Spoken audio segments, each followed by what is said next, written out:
서 변호사님, 예.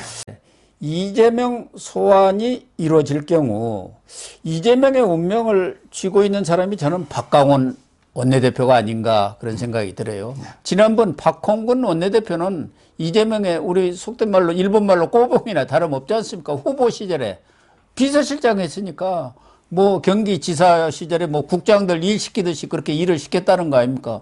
그런데 뭐 박강원 원내대표는 나이도 자기보다 한참 높고 선수도 여기 초선이고 삼선 아닙니까? 그렇기 때문에 이번에 구속영장이 청구돼 갖고 체포동의안이 넘어오면은 그걸 어떻게 할 건가? 이건 이제 박강원 손에 달려 있는 거 아닙니까? 원내대책은. 그러니까 박강원이가 이게 그 머리는 상당히 좋더라고. 이재명이가 자꾸 박강원 보고 야 너라도 이게 만나. 형님 먼저 그래. 윤석열 대통령 너 만나가지고 회담해도 개념치 않는다. 개념치 않는다 그렇게. 이렇게 했는데도 이게 박강원이가 두 번이나 아이고 우리 대표님부터 만나야죠. 두 번이나 거절했잖아요. 예. 이 박강원이가 머리가 좋은 게 자기가 만나면요. 예. 바로 근데 그냥 개딸들한테 식물 원내대표 됩니다. 그렇게 되겠죠. 개딸들이 박살이 야 박강원 너 이게 사쿠라 아니야? 사쿠라. 옛날에 왜 우리 야당 중에 밤에는 룸살롱 가가지고 여당하면서 낮에는 투쟁하면 야당하는 예. 이게 사쿠라 아닙니까? 만나는 순간에 박강원이 사쿠라는 몰려가 버틸 수가 없어요. 그 다음에 또 수박이라고 막 씹을 거예요. 그렇지 너 않아도 수박 아니야? 지금도 그러는데 뭐. 겉은 파란데 안에 빨간데 너 국민의힘 이런 걸 박강원이 알아요. 저 이재명이가 어차피 이게 내가 윤석열 못 만날 거 알고 그냥 이게 개념치 않는다 이렇게 대인배 행사만 하는 거 쉬워하는 거예요. 이재명이가 이게 야 윤석열이는 속이 좁아가 내 야당 대표 안 만나지만 나는 이게 민생을 위해서 내 안 만나주니까 박강원 원내 만나라고 통 크게 대인배 하면서 쇼하는 거죠. 야, 어차피 이게 박강원이가 못 만날 거 알고 만나면 또 박강원이 제거되는 거예요. 예. 이재명 입장에서는. 그렇게 되겠죠. 그러니까 이제 그 박강원이가 이재명이 그 꼼수 노림수를 아는데 윤석열 만나겠습니까? 만나면 이게 자기가 당에 버틸 수가 없잖아요. 그래서 서로 이게 치고받고 안 만나는 거죠. 근데 속마음은 진짜 이게 박강원이는 속마음은 이재명이 엄청 미워할 겁니다. 제가 이게 장담하는데 저번에 이재명 영장이 왔죠. 예. 박강원이는 분명히 구속 쪽에 한 표 던졌다.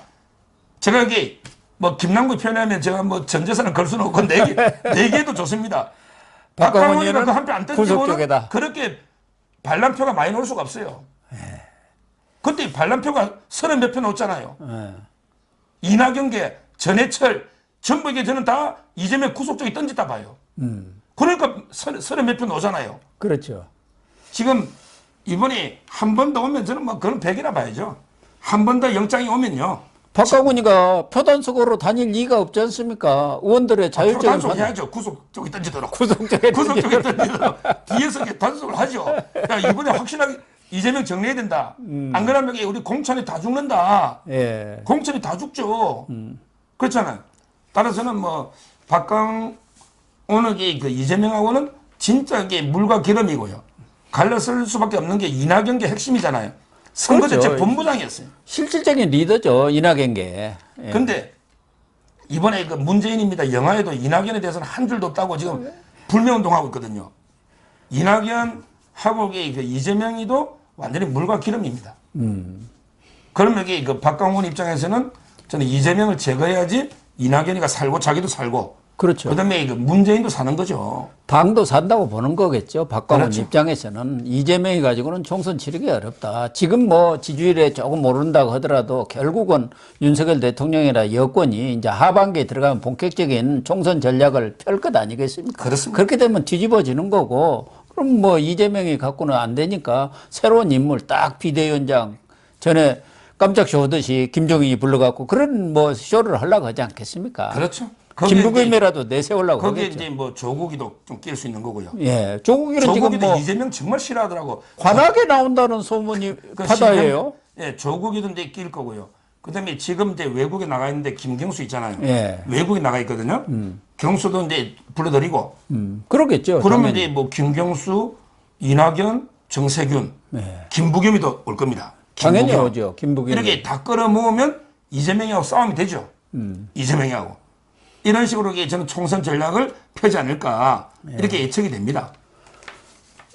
심평 변호사는 조국이는 관악, 갑인가 을인가에 확실히 나온다고 이렇게 얘기를 했던데, 사실 뭐 서울대 교수 오래 했고, 관악은 뭐 민주당은 출마만 하면 당선되는 지역이니까 아마 거기 나올 가능성도 있죠. 아직 조국 저 재판이 끝나려면 멀었잖아요. 대법까지 가려면 얼마든지 총선에 나올 가능성이 있는데. 근데 그 조국이는 심평 변호사는 그 자꾸 조국 이야기를 하던데요. 예. 저는 안 논다고 보거든요. 왜냐하면 이게 실형 2년을 받았어요. 그렇죠. 실형 2년 받은 사람이 항소심의 재판이 엄청 중요한데 구속 교속하는데 총선을 나온다? 이러면 상식적으로 안 맞고요. 말이 제가 안 그래서 되는 그 어떤 분이 자꾸 조국이 논다 하길래 제가 농담으로 그랬죠. 제가 목표가 절대 국회 출마 안 한다 뺐지. 예. 이게 제가 자음을 했잖아요. 예. 근데 제가 우스갯소리를 그랬어요. 야, 조국이가 관악에 놓으면 내가 이게 관악에 한번 나가보고 싶다. 왜냐하면 이게 저는 서울대 법대 9년을 제가 살았습니다. 그렇죠. 뭐 학사까지 9년. 그 다음에 신림동에 제가 20몇 년을 살고 지금도 집이 있어요. 신림동 미림여고 옆에. 예. 조국이가 관악에 2년보다 제가 관악에 있은 게 더 많을 겁니다. 대학 1학년 때부터 또 제가 신림동에서 고시생들 강의를 했어요. 예. 강사를. 그리고 이게 관악이 옛날하고 같지 않아요. 요즘 이게 재개발 많이 돼가지고 무조건 민주당이 다 되는 지역 아닙니다. 예. 그 오신환이가 2번이나 3번, 그러니까 2번 했어요. 그렇죠. 오신환이가. 오신환이 두 그 번 제가 했죠. 친한 친구예요. 예. 오신환이가 딴 지역에 간다 하니. 그 지역도 옛날에 봉천동, 신림동, 저 산동네 많을 때 지금 다 재개발돼 가지고요. 완전히 천지 개벽했습니다. 그러니까 오죽하면 제가 여기 정치 안 하겠다는 제가 조국이가 관악 놓으면 제가 여기 관악 출마해서 조국아 붙어보겠다. 이렇게까지 제가 농담을 했겠습니까? 예. 저는 안 논 거로 봐요. 네. 그런데 지금 이 박강원하고 이재명하고 어떻게 보면은 신경전이 아주 치열하게 벌어지고 있는데, 사실은 이재명이가 그래 좋다, 나는 못 만나더라도 뭐 박강원 원내대표는 전국을 풀기 위해서 한번 만나보세요 하려면은 최고위원회 같은데 안건을 올려가지고 거기서 공식적으로 의결해 주면은 박강원도 얼마든지 만날 수 있잖아요. 그럼 또 박강원하고 협의를 통해서 발표해야 하는데, 어디 그 무슨 건설 노동자 분신원데 거기 갔다 나오다가 기자들이 물어보지도 않았는데 본인이 얘기한 거 아닙니까? 박지원이가 또 코치를 했잖아요. 그 대범하게 만나라고 그렇게 해. 뭐 하니까 거기에 따라서 했기 때문에 진정성이 전혀 없는 거란 말이에요. 그럼요. 진정성이 전혀 없는 쇼에 불과하다. 이렇게 보이고요. 저는 항상 그랬잖아요. 제가 방송 오래전부터요. 윤석열 대통령은 이제 그 이재명을 만나면 안 된다고 제가 여러 번 이야기했습니다. 절대 안 만날 것 같죠? 예, 왜냐하면 입장을 바꿔놓고 생각해 보면요. 너 이게 야당도 마찬가지. 저는 야당 패널들도요.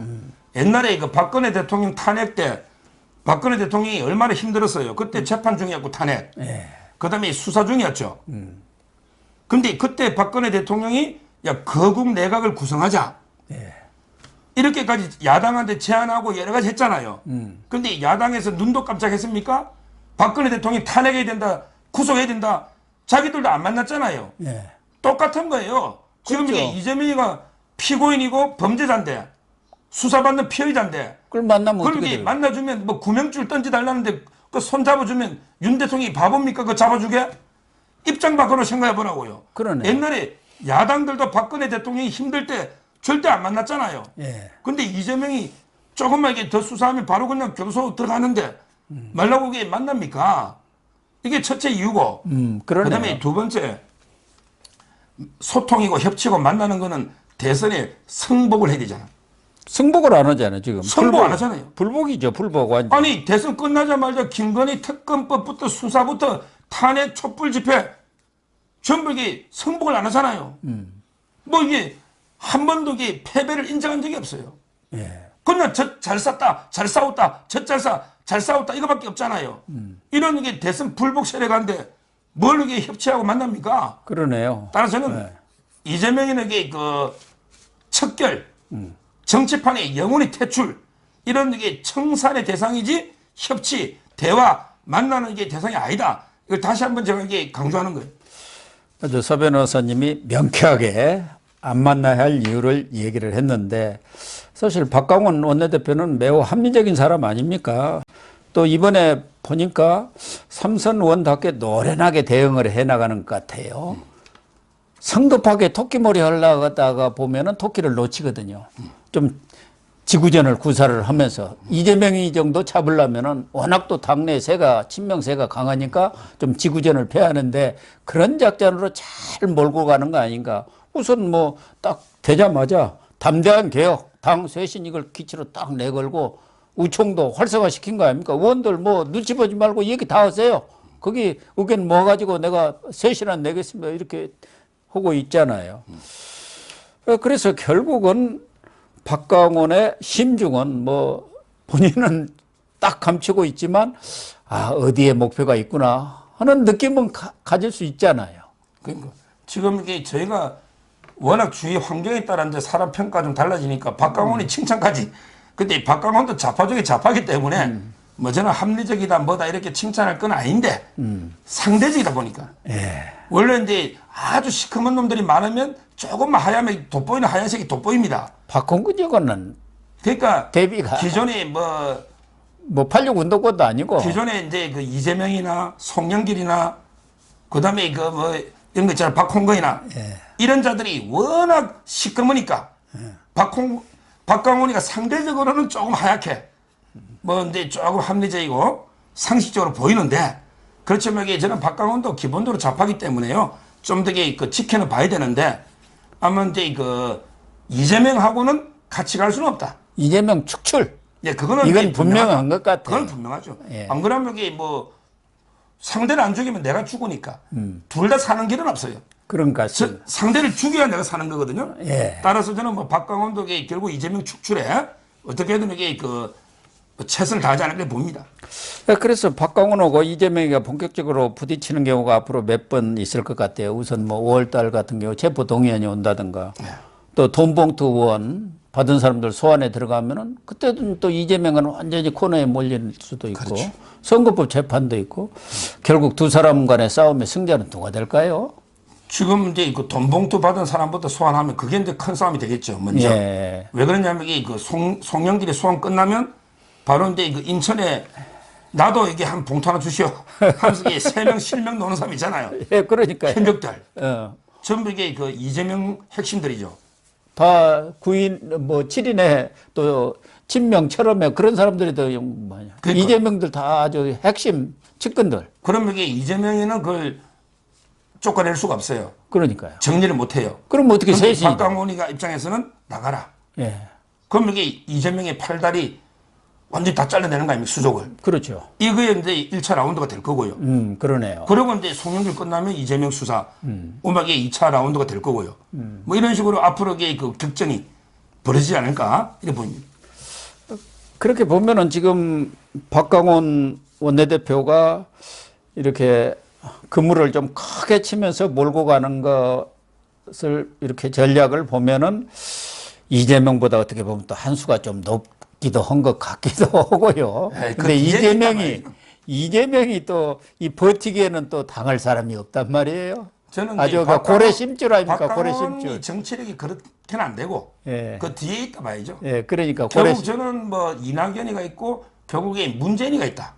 그렇죠. 거기에 요즘 이제 이게 문재인이가 거의 뭐 상황 정치, 현실 정치를 하고 있잖아요. 6월이면 또 이낙연이도 들어오지 않습니까? 그러니까 제 말은 이게 문재인계나 이낙연계가 조직적으로 이재명 축출 여기 앞장서고 있고 거기에 일개 뭐 행동대장이 박강원이지 박강원 자체가 큰 그림 그리는 능력이나 깜은 아니고 저는 이제 그 친문계에서 조직적으로 이재명 제거 작전 축출 작전에 나갔다 이렇게 저는 봅니다. 네, 그렇게 될 가능성이 높은 것 같습니다. 그렇게 되면 결과적으로 박강원이가 원내대표로서 행동대장으로서 승리의 깃발을 들 가능성이 높죠. 그렇죠.